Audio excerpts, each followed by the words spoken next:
দেখেন এখন নির্বাচন করছে এই টাকা পাচ্ছেন কোথায়?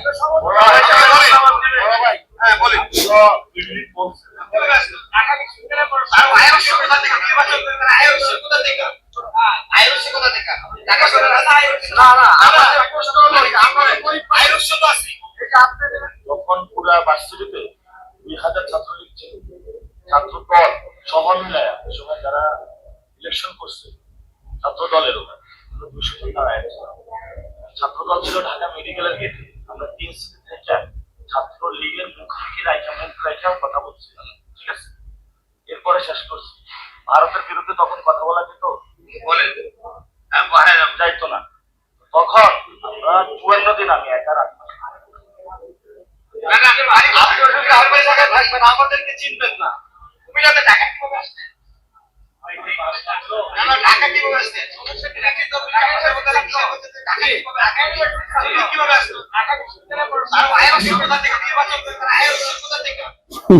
দেখেন নাসিরউদ্দিন পাটোয়ারি মানে মানে ঢাকা থেকে এখানে কিভাবে আসলেন, উত্তর নাই।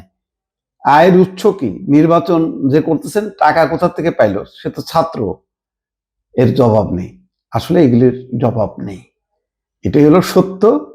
এখন এই এতগুলি প্রশ্নের মুখোমুখি হইতো না নাসিরউদ্দিন পাটোয়ারি। শুরু থেকে যেইভাবে একটা সে মাঠ জমানোর নামে যেইভাবে নেগেটিভ প্রচার শুরু করছে, সেই কারণে এখন পাবলিক যখন প্রশ্ন করতেছে এখন আর উত্তর নেই যে এখানে আসলো কোথা থেকে আসলো, এখানে বাড়ি কোথায়, জবাব নাই। টাকা কোথায়, টাকা কোথা থেকে পাইলেন, ছাত্র টাকা পাইলেন কোথা থেকে, জবাব নেই। এই হলো অবস্থা। মানে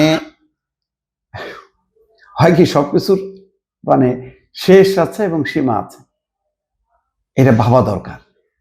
এখনো সময় আছে নির্বাচনের। আমার মনে হয় যে কারেকশন ওয়েতে মাঠে নেওয়া উচিত। ওই তাসনিম যারাকে তো কেউ এই প্রশ্নটা করছে না।